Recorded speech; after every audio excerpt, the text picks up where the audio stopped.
on a warm summer's evening, on a train bound for nowhere.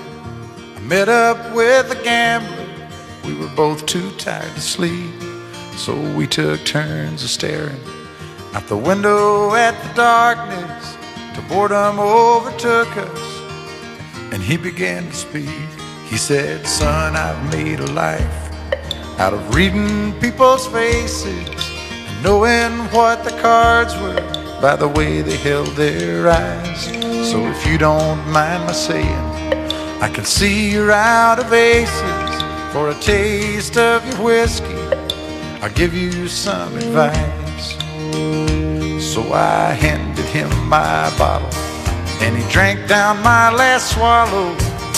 Then he bummed a cigarette and asked me for a light, and the night got deathly quiet, and his face lost all expression.